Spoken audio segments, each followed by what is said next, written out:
Assalamualaikum warahmatullahi wabarakatuh. Hai, nama saya Imas Aisyah MPD, Guru SMA Negeri 26 Garut, CGP Angkatan 7 Kabupaten Garut. Di sini saya akan mendiseminasikan modul 1.4 tentang budaya positif. Di mana di sini saya akan memaparkan materi tentang yang pertama, perubahan paradigma belajar.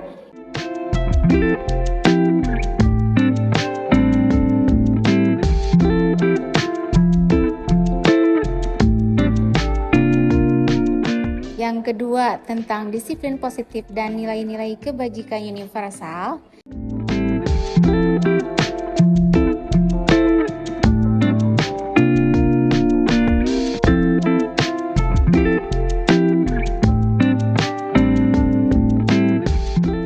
Yang ketiga, tentang teori motivasi, hukuman, dan penghargaan, serta restitusi.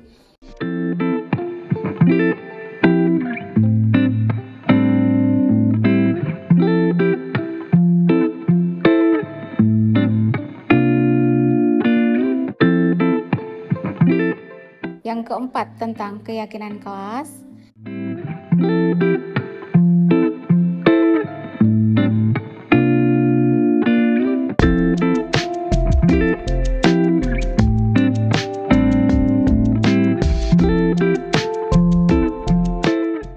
Yang kelima, tentang kebutuhan dasar manusia dan dunia berkualitas.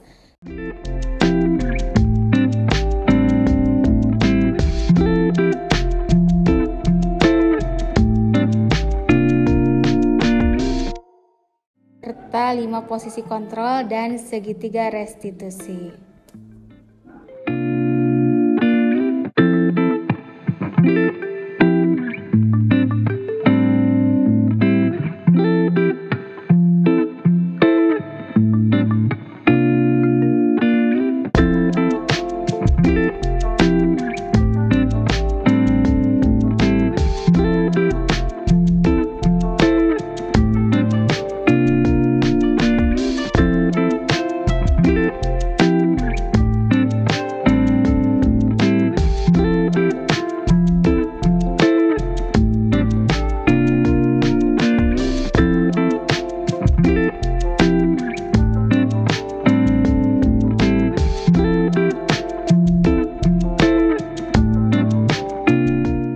Baiklah, simak tayangan diseminasi berikut ini.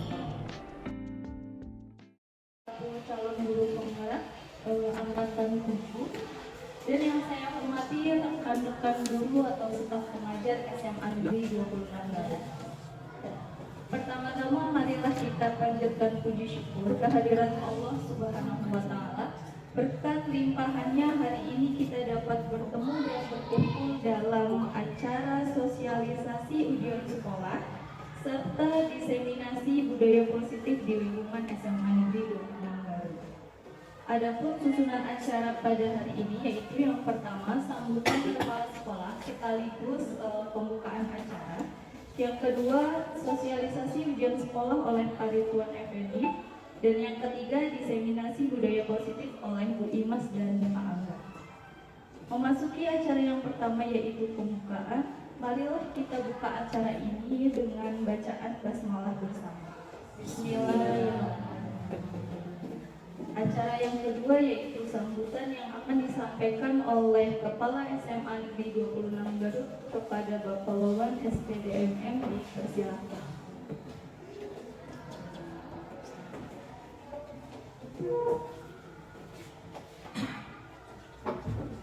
Bismillahirrahmanirrahim.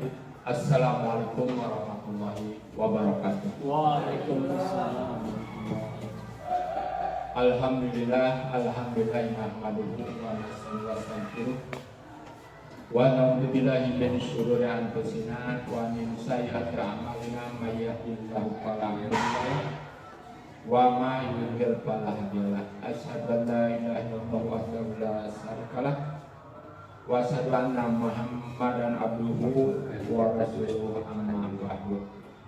Wa qala Allahu ta'ala fil Qur'anil Karim minasyaitonir rajim. Bismillahirrahmanirrahim. Yarfa'illahu alladziina amanu minkum wa alladziina utul ilma darajat. Rahmat dan salam semoga dilimpahkan kepada junjungan kita yaitu Nabi besar Muhammad Sallallahu Alaihi Wasallam, pada keluarganya, para sahabatnya, para tabiin-tabiinnya, dan kepada kita selaku pengikut setianya. Bapak Ibu sekalian, terima kasih atas kehadirannya. Pada kesempatan ini kita tidak terasa kita akan sampai khususnya bagi kelas 12 di penghujung pelaksanaan kegiatan belajar mengajar bagi kelas 12, di mana nanti mulai bulan Februari itu sudah pelaksanaan ujian sekolah, juga di awal mungkin diawali dengan kegiatan praktek dan tugas-tugas yang lainnya. Mudah-mudahan khususnya Bapak Ibu kelas 12 untuk mempersiapkan diri dalam segala hal. Kemungkinan kisi-kisi yang membuat dari MGMP kemungkinan soal kita yang mengembangkan di sekolah masing-masing. Untuk itu dari kelas Bapak Ibu guru kelas 12 untuk mempersiapkan diri dan memberikan pengarahan kepada anak-anaknya agar mempersiapkan diri baik lahir maupun batin. Juga untuk yang kedua berkaitan dengan disiplin kita, berkaitan kemau tetap kita harus tingkatkan. Juga TRK-nya tetap harus dilaksanakan, aktivitas kita sehari-hari juga harus ditingkatkan sesuai jam dan tepat waktu. Kemudian untuk SKP sudah Bapak Ibu sudah menandatangan dan alhamdulillah mungkin nilai di atas baik semua, terutama mungkin ini SKP yang 2 tahun dipakai bagi Bapak Ibu yang mau mengajukan kenaikan pangkat untuk periode bulan April dan Oktober. Mudah-mudahan tahun ini banyak juga yang mengajukan dan lolos semuanya. Kemudian kemarin pada hari Jumat ada pelantikan kepala sekolah baik yang promosi maupun rotasi. Garut 4 yang kosong diisi dari kabupaten lain, ada yang dari Sumedang, dari Bandung, mungkin dari Tasik. Bahkan yang mutasi dari Garut, ada yang dimutasi ke Tasik, ya Ibu Sri dari SMA 22 yang mungkin memberikan keluasan yang kota untuk berkarir. Bahkan Bapak Ibu juga yang berminat silakan ya. Nah untuk fokuskan kalau amal lagi akan ada rekrutmen untuk kalau kepala sekolah. Yang begitu sekali lagi usia nanti pada saat si berharap mungkin dalam lebih dari 50 tahun terutama dalam menunjang dengan mengucapkan Bapak Ibu guru Bismillahirrahmanirrahim yaitu pelaksanaan diseminasi budaya daripada modul 1-4 ya. Mudah-mudahan aksi nyata modul 1-4 bagi calon guru gerak lolos untuk 7 sebab tidak mudah calon guru menggerak bahkan beberapa sampai saat ini ada yang ikut seleksi. Rupanya semua tanda saya cukup sekian. Silakan Bapaknya. Wassalamualaikum warahmatullahi wabarakatuh. Berkarir demi kebaikan diri sendiri maupun untuk kebaikan SMA 26 Garut agar lebih meningkat lagi, lebih lagi khususnya di Kota Garut maupun lebih luas lagi. Nah, untuk itu dengan mengucapkan Bismillahirrahmanirrahim, pelaksanaan diseminasi budaya positif kami ucapkan terima kasih. Aksi nyata modul 1-4 bagi calon guru penggerak angkatan ke-7 dibuka.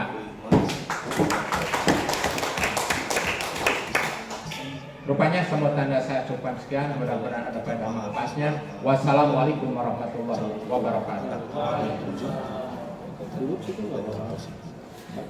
Tentunya kami ucapkan juga terima kasih kepada Bapak Ibu yang sudah menyediakan waktunya di waktu pembelajaran. Mohon maaf sekali mengganggu pembelajaran. Semoga apa yang kita sampaikan punya manfaat untuk kita semua. Perlu disampaikan bahwa tadi kegiatan ini bagian dari aksi nyata dari pembelajaran kita selama di modul 1 sampai 1.4 ya. Dari mulai Oktober sampai Desember itu baru 1 modul.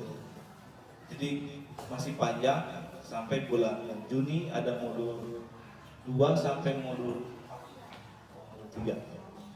Jadi kita masih panjang perjalanan, mohon doanya supaya kita bisa menyelesaikan program guru penggerak ini. Untuk selebihnya berkaitan dengan budaya positif, saya berikan untuk Bu Imas untuk menyampaikan. Assalamualaikum warahmatullahi wabarakatuh. Yang saya hormati Bapak Kepala Sekolah, yang saya hormati rekan Bapak Ibu Guru dan staf PUMP yang ada di sini juga ya. Terima kasih kepada Bapak Kepala Sekolah atas kesempatannya, di mana saya dengan Pak Akar selaku CGP Angkatan 7 diberikan kesempatan untuk mendiseminasikan aksi nyata modul 1.4 yaitu tentang penginvestan budaya positif.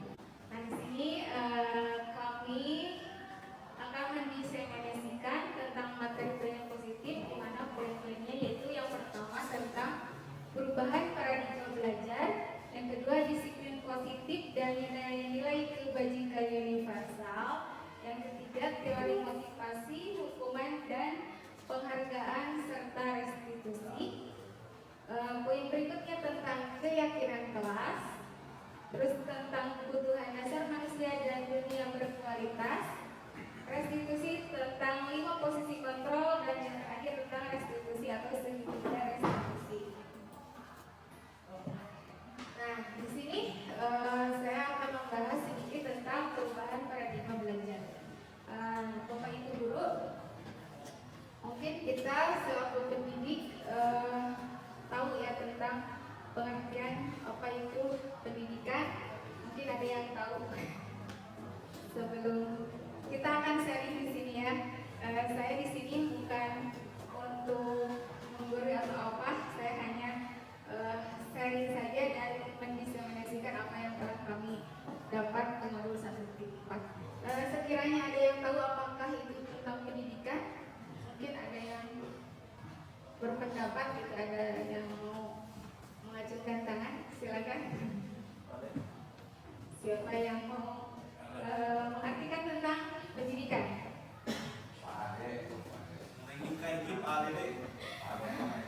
Ayo, Adek.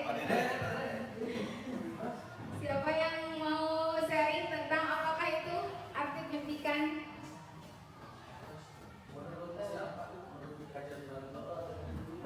Terserah ini mah. Pendapat sendiri juga. Oh, Adek, bebas. Ya, Adek silakan. Wancu, silakan. Pendidikan itu apa pengertiannya menurut? Kalau ada referensi misalkan menurut Ki Hajar Dewantara atau menurut siapa, boleh dipakai referensinya atau menurut saya sendiri. Silakan. Ada pengertian pendidikan? Ada ibu bapak berpendapat? Ya, silakan Haji. Ya. Pendidikan itu kalau dalam pandangan saya, Iya. upaya untuk mengoptimalkan potensi-potensi yang dimiliki oleh anak didik sehingga bisa berkembang optimal sesuai dengan potensinya tersebut. Sangat setuju ya dengan apa yang diterangkan oleh Pak Haji. Di sini mendekati Pak Haji dengan pengertian pendidikan menurut Ki Hajar Dewantara, di mana kalau menurut Ki Hajar Dewantara itu pendidikan itu upaya untuk mendewasakan untuk perilaku seseorang ke arah yang lebih baik. Ya. Jadi apa yang diterangkan dari Pak Haji setuju, yaitu karena untuk mengoptimalkan sikap atau perilaku ke arah yang lebih baik kepada peserta didik, gitu ya. Nah, dalam mengajar di sini guru harus bersifat among tentunya. Among menurut Ki Hajar Dewantara itu ada 3. Menurut Trikon Ki Hajar Dewantara yaitu apa? Yang satu guru bahasa Indonesia atau PPKN. Yang satu Ingarso Sing Tulodo. Yang kedua Imadia Mangun Karso, dan yang ketiga adalah Keteladayan. Di mana yang pertama yaitu Ingarso Sing Tulodo itu kita sebagai pemimpin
disiplin positif dan nilai-nilai kebajikan universal. Nilai-nilai kebajikan universal di sini itu kita ambil kata-kata kebajikan universal yaitu kebajikan universal yaitu sifat-sifat positif di mana mempunyai tujuan yang mulia untuk ke arah yang lebih baik, tidak ya di sini. Apakah nilai-nilai kebajikan di sini?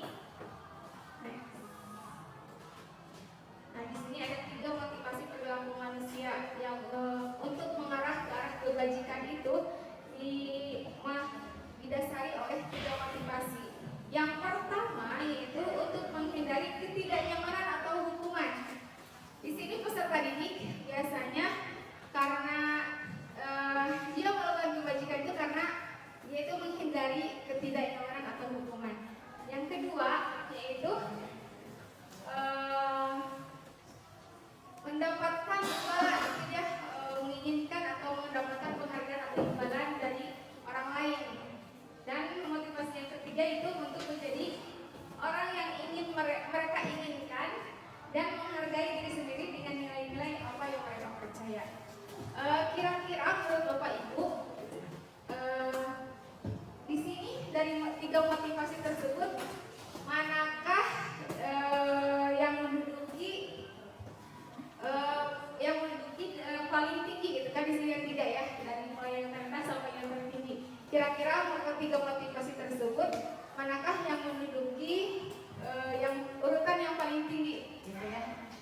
Di sini kan kalau nilai-nilai kebajikan universal itu harus didasari oleh nilai intrinsik. Di sini kan ada nilai-nilai intrinsik dan ekstrinsik. Manakah yang termasuk ke dalam nilai intrinsik dan manakah yang termasuk ke dalam nilai ekstrinsik? Menurut Bapak Ibu, manakah yang menduduki urutan yang tertinggi dari motivasi tersebut? Apakah yang pertama? Ya, Pak Haji. Yang ketiga betul sekali ya. Jadi untuk menjadi orang yang mereka inginkan dan menghargai diri sendiri dengan nilai-nilai apa yang mereka percaya itu menduduki urutan paling tinggi ya. Karena pada dasarnya kalau yang urutan 1 dan 2 itu untuk menghindari ketidaknyamanan atau hukuman itu ekstrinsik betul sekali. Dan yang ketiga itu adalah intrinsik. Yang ke-1 dan ke-2 masuknya ke dalam motivasi nilai-nilai ekstrinsik.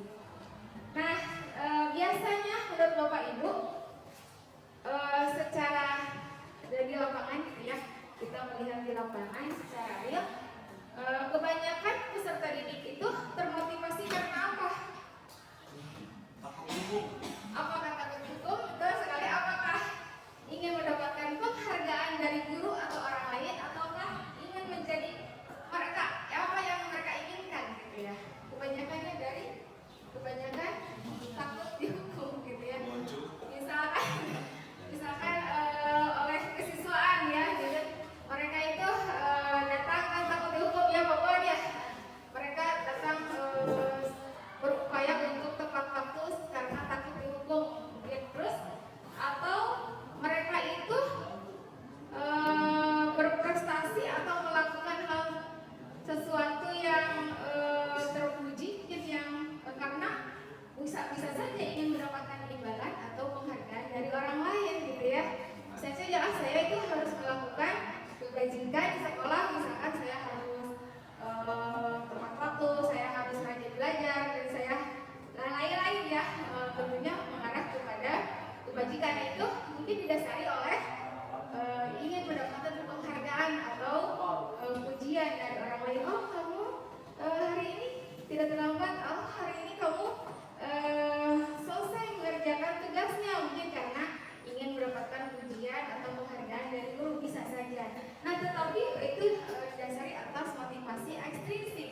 Nah, yang di sini yang kita inginkan adalah tentunya motivasi yang nilai-nilai intrinsik, yaitu untuk menjadi orang yang mereka inginkan dan menghargai diri sendiri dengan nilai-nilai apa yang mereka percaya. Itu mungkin yang kita inginkan. Tentunya mudah-mudahan peserta didik kita apakah itu nilai-nilai kebajikan yang telah mereka lakukan didasari oleh apa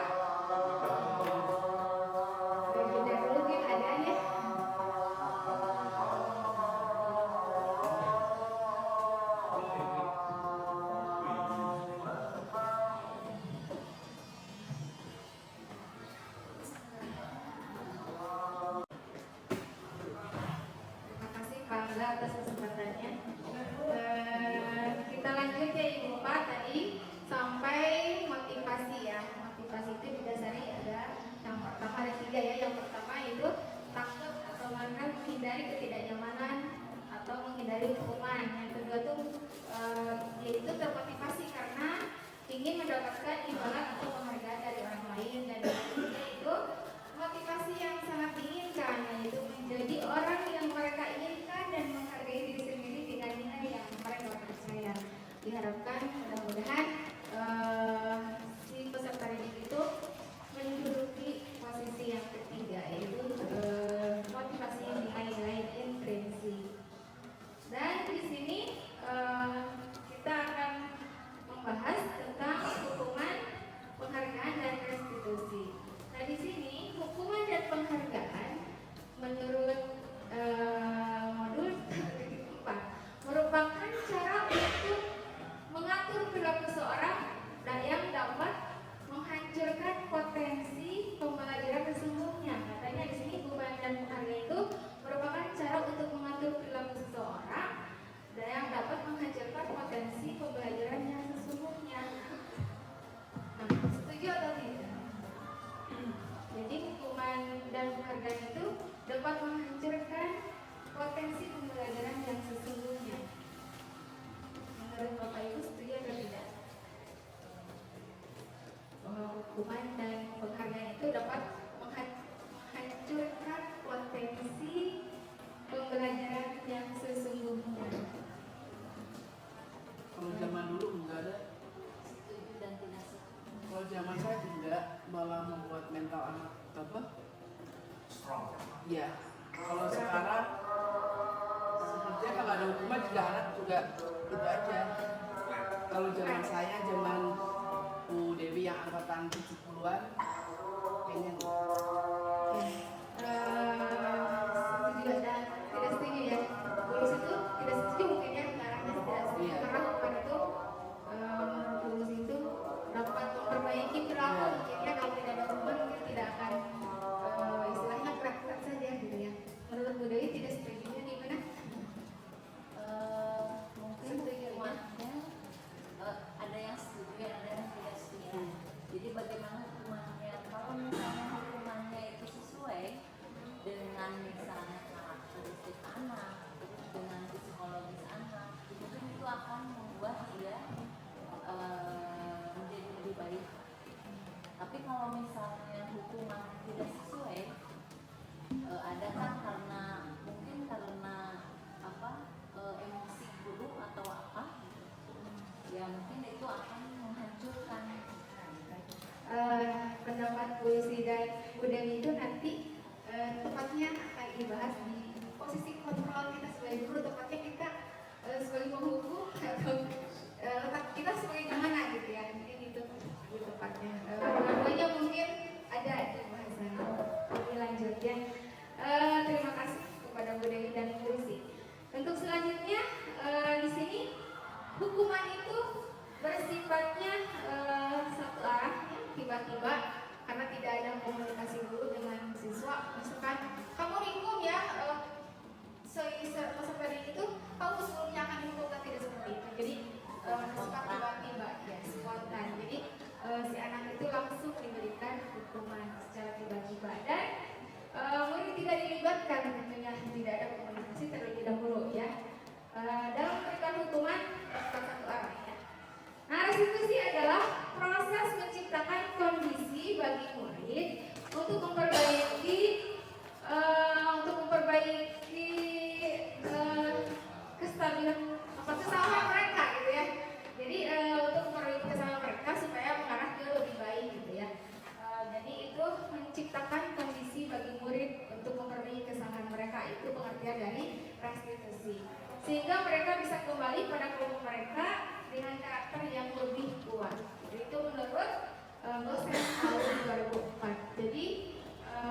itu ya peraturannya kepada siswa untuk mensosialisasikannya.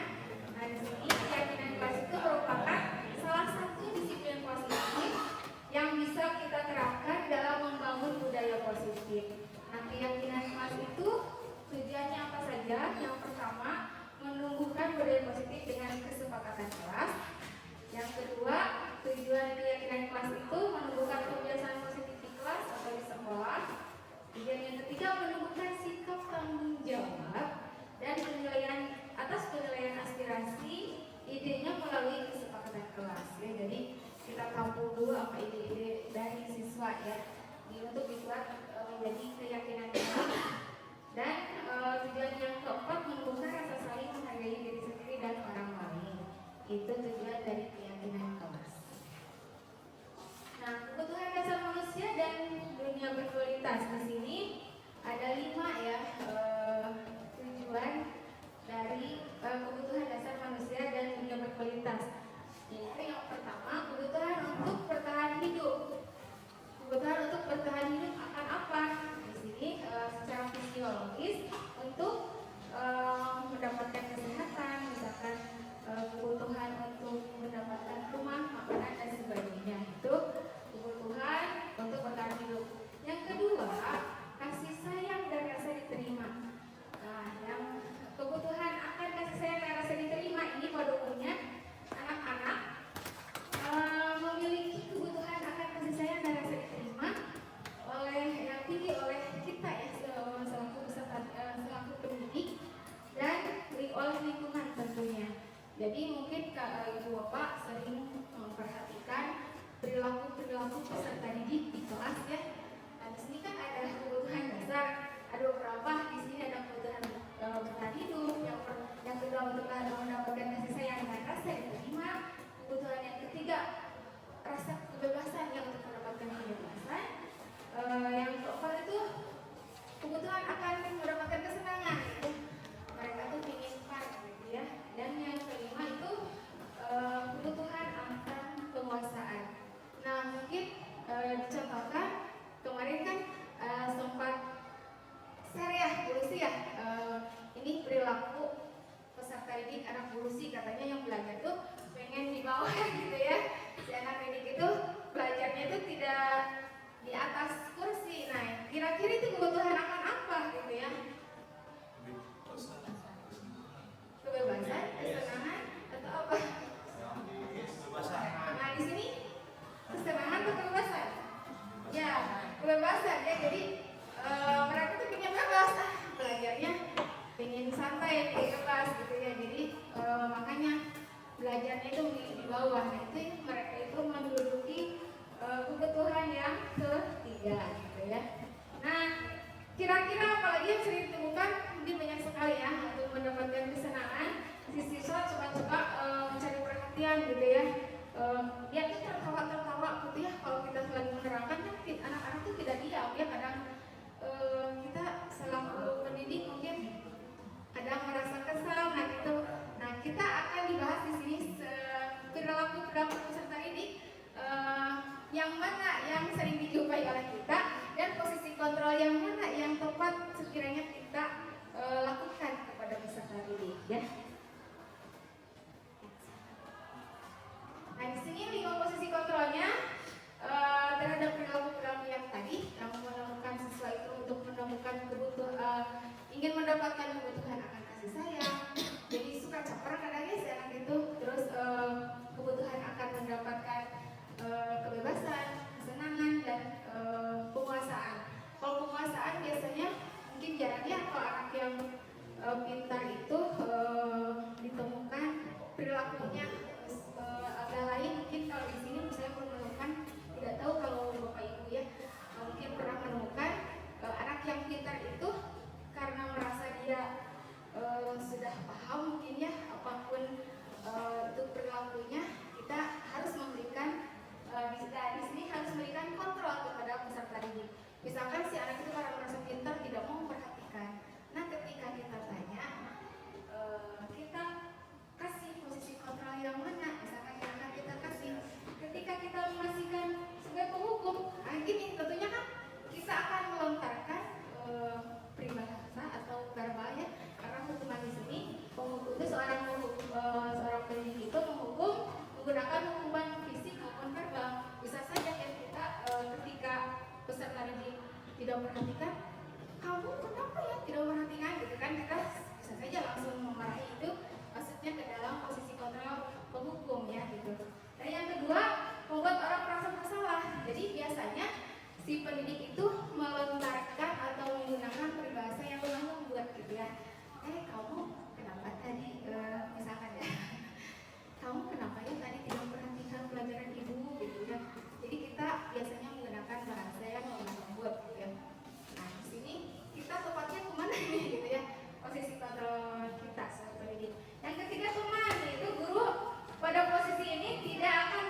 kali ini si anak ini tidak memperhatikan. Nanti dilihat lagi nih pelajaran berikutnya memperhatikan tidak ya anak ini udah beberapa kali kita berarti itu kita perhatikan berarti kita berperilaku atau melakukan posisi kontrol sebagai mentor atau mengawasi.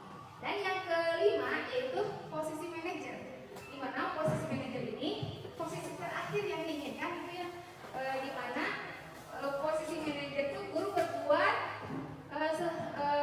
sesuatu bersama murid gitu untuk menciptakan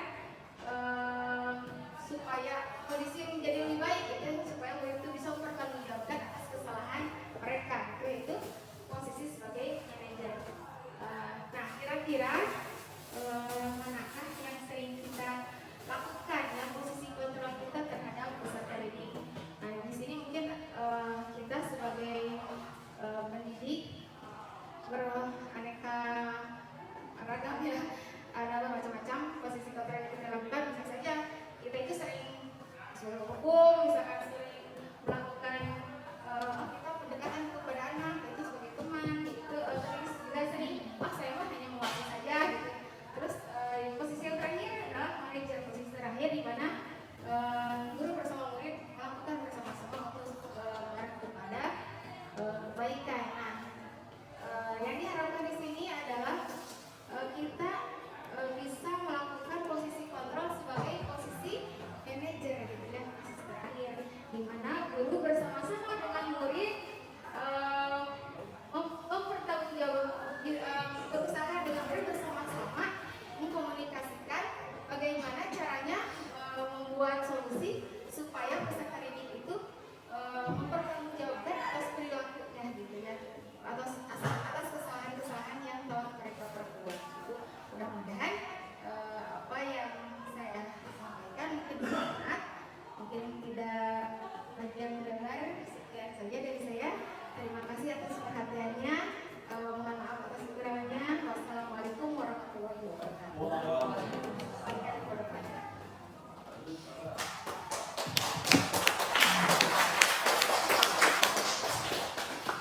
Mas memberikan sisa waktu 10 menit untuk saya pakai.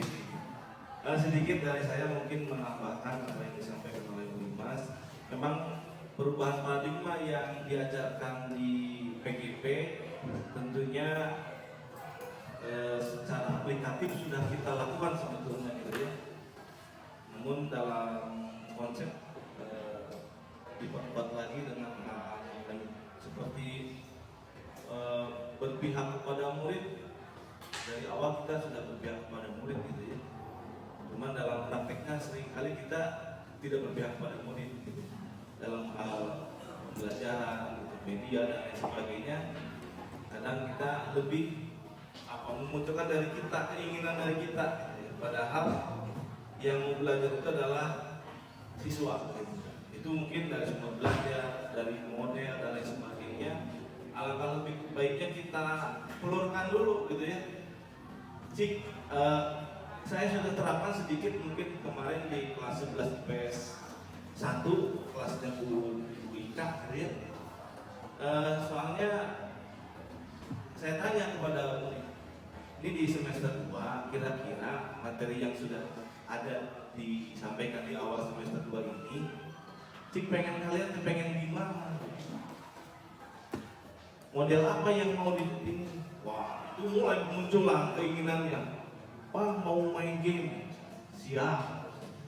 Pak diringkas, siap. Dan diringkas semua, gitu ya. Nah muncul ada beberapa permintaan. Ya, nah, itu bagian mungkin yang saya lakukan, yang belum pernah lakukan sebelumnya. Gitu ya. Saya tanya kepada murid mau apa, belajar seperti apa, gitu ya. Responnya alhamdulillah. Dari situ saya mulai meminta gitu ya.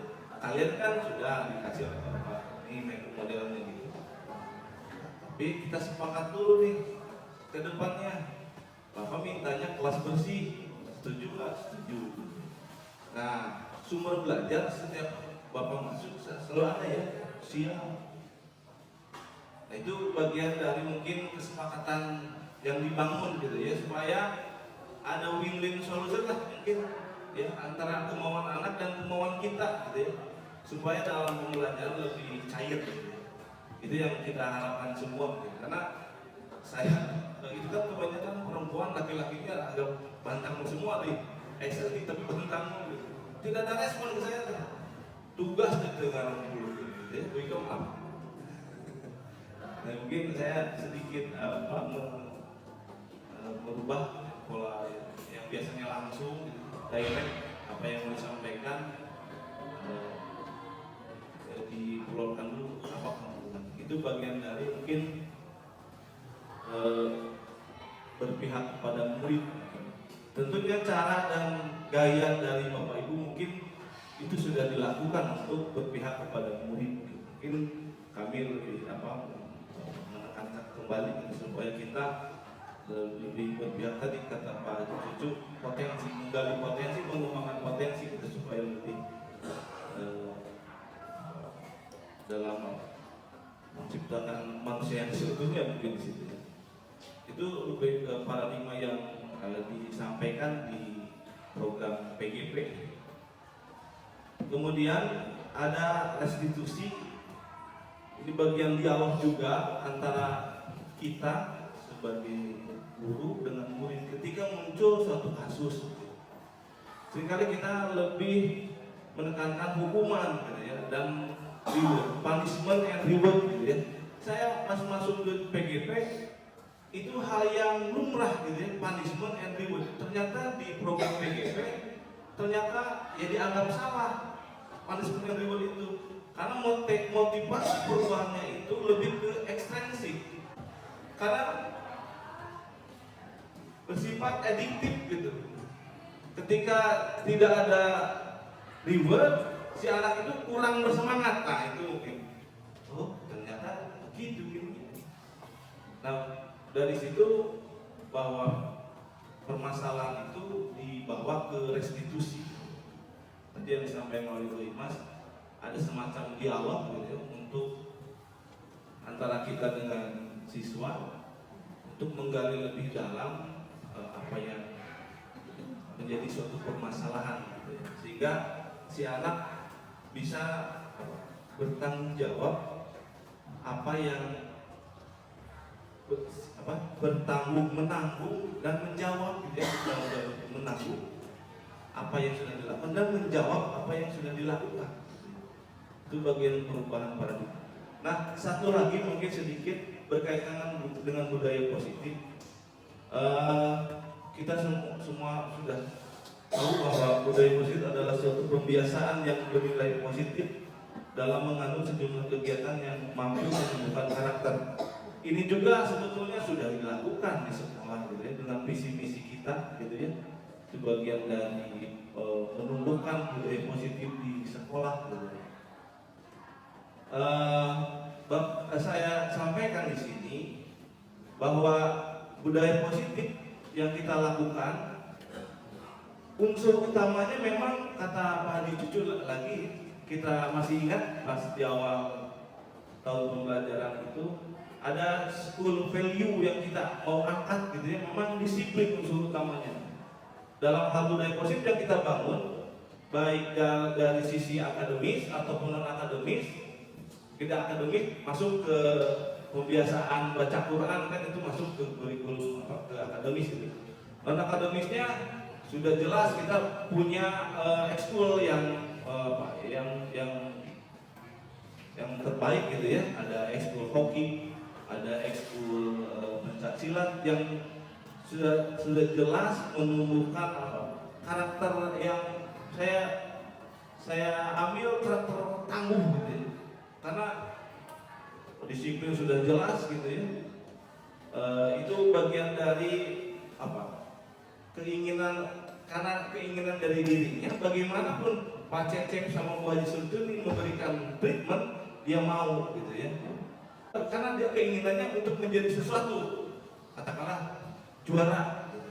Atau dengan contoh-contoh kakak kelasnya itu menjadi sebuah keyakinan kalau dengan latihan seperti itu di ekskul akan menjadi juara. Itu bagian dari pentingnya sebuah motivasi intrinsik. Nah, itu harus kita kita tanamkan di siswa bagaimana untuk bahwa sikap perilaku kita itu harusnya didorong dari motivasi intrinsik. Bagian dari disiplin positif kembali lagi bahwa belajar untuk mengontrol diri agar dapat mencapai tujuan mulia. Kontrol diri itu sangat penting gitu ya dalam artian disiplin. Seperti upacara bendera itu kan bagian dari kontrol diri, bagaimana kita sikap sempurna. Berarti selama ini ya kita juga sendiri sebagai guru dan juga siswa kadang diberi sikap sempurna tidak sikap sempurna gitu ya. Karena ya itu tadi tidak bisa mengontrol diri untuk sikap sempurna. Itu bagian unsur utama yang sangat penting gitu dalam hal menumbuhkan suatu karakter, yaitu disiplin. Memang kuncinya adalah disiplin. Nah, tujuan mulia di sini mengacu kepada nilai prinsip yang dianut, yaitu nilai kebajikan universal. Cita-citanya di Indonesia, kalaupun universal untuk dunia, dikerucutkan dalam profil pelajar Pancasila. Jadi dagangannya profil Pancasila. Jadi apa yang didagangkan oleh pemerintah pada saat ini adalah profil pelajar Pancasila. Meskipun itu sebetulnya ya kita sudah dilakukan sebetulnya.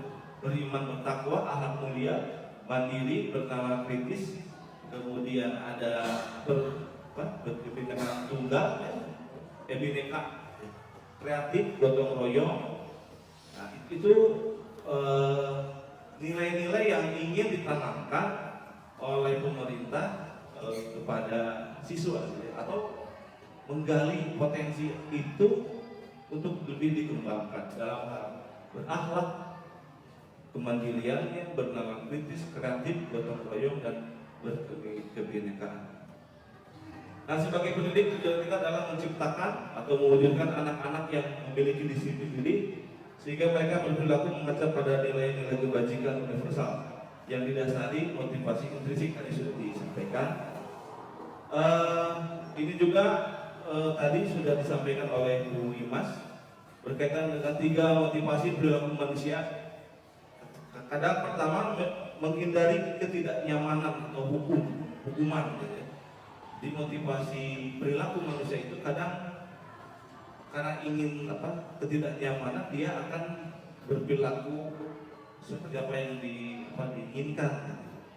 Kemudian biasanya orang yang motivasi perilaku untuk menghindari hukuman atau ketidaknyamanan akan bertanya apa yang akan terjadi apabila saya tidak melakukannya. Sebenarnya mereka sedang menghindari permasalahan yang mungkin muncul dan berpengaruh pada mereka. Seringkali saya sebagai guru, sebagai pembina OSIS, kalau tadi Bu Imas sebagai teori kontrol ya, posisi ya. Saya sebagai pembuku, itu seringkali baju dada mungkin pertama kepret, gitu. Sebagai algojo gitu, pembuku gitu, untuk menyadarkan, mendisiplinkan siswa. Ternyata itu ketika anak terjadi di kasus itu ya daripada di chapter Pak Angka atau Pak Jidan atau Pak Lucu dan lain sebagainya, ya itu kan sebuah ketidaknyamanan gitu. Sehingga dia berperilaku apa yang diminta. Kedua tadi sudah mendapat imbalan satu tingkat di atas motivasi yang pertama. Di sini orang berperilaku untuk mendapat imbalan atau penghargaan. Mereka melakukan sebuah tindakan untuk mendapatkan pujian dari orang lain yang menurut mereka penting. Mereka juga melakukan sesuatu yang mendapatkan hadiah, pengakuan atau imbalan. Jadi perubahan perilakunya jangka pendek dan jangka panjangnya tergantung kepada stimulusnya. Kalau stimulusnya tidak ada, malam lagi penghargaan dan sebagainya. Nah, ini yang tingkat terakhir yang paling atas tadi kata Bu Imas, dia untuk menjadi orang yang mereka inginkan, menghargai diri sendiri dengan nilai-nilai yang mereka percayai.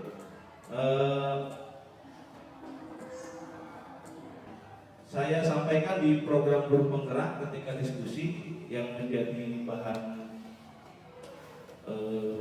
diskusi pada saat itu adalah yaitu tadi hoki dan pencacat. Bu Haji Sudin, Pak Cecep, mohon maaf hokinya saya ambil untuk bagian diskusi di sana, karena setiap sekolah menyampaikan hal apa yang mendorong siswa untuk lebih baik. Nah, di kami di SMA 26 disampaikan bahwa ada ekskul, gitu ya, ekskul hoki dan pencaksilat, dan tentunya hal-hal yang disampaikan juga ada di situ. Cara menanam kondisi positif, yang satu ada keyakinan kelas.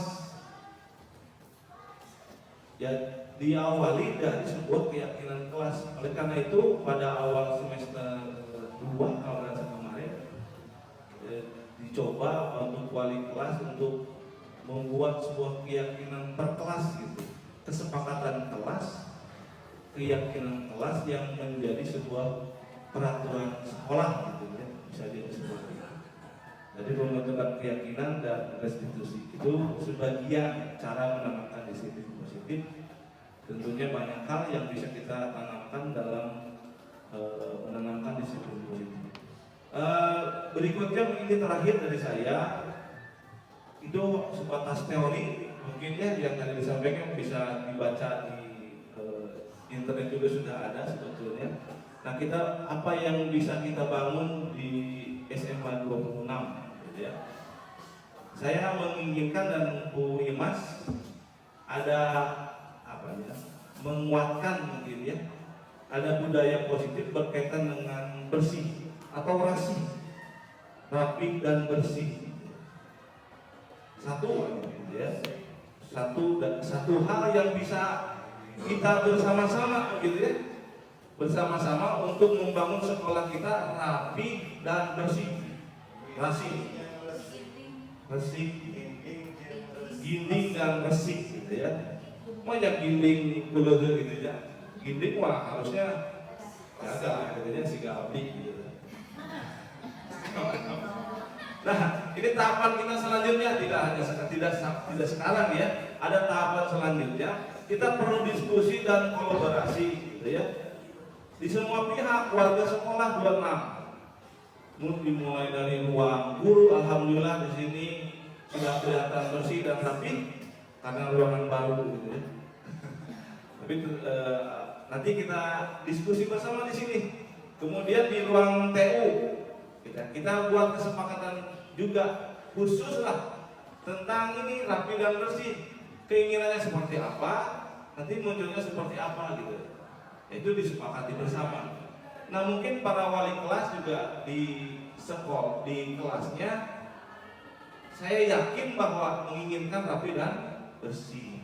Tapi bagaimana untuk apa? Supaya konsisten si kelas itu rapi dan bersih.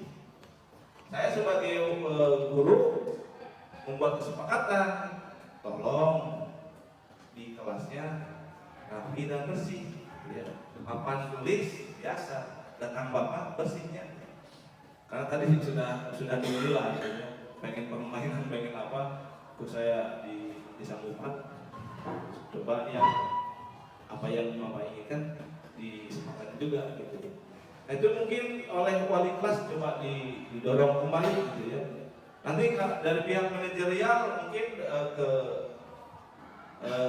hal yang lain berkaitan dengan apa tata laksana, TU dan lain sebagainya, mungkin kita perlu diskusi bersama dan ada kolaborasi dan bersinergi untuk mendorong sekolah 26 yang ginding dan resik dari PAM ya. Ginding pada bahasa Sunda ya. Harus perbandingannya dengan resik nggak jadi masalah Pak Jenderal. Dicampur 26 sekolah ginding dan resik gitu ya. Kalau di CKP kan bukan orang Sunda doang. Bukan CKP sama. Pada CKP ini berarti kita apa Kalau cuma CKP gitu ya. di sini nggak apa-apa. Ya. Itu hanya sebatas untuk lebih mengingat kepada kita. Satu hal, alhamdulillah di sekolah kita ini ada bagian dari sebuah kerjasama juga gitu ya. Bersih itu salah satunya adalah hal yang biasanya ini maaf ya untuk bapak-bapak perokok gitu ya. Alhamdulillah gitu ya. Ada koordinasi dari beberapa pihak, kepala sekolah, manajerial, dan menjadi sebuah kesadaran bersama ya. Pak Ade meskipun ada galak ke Abi gitu ya, tentu bisa apa di.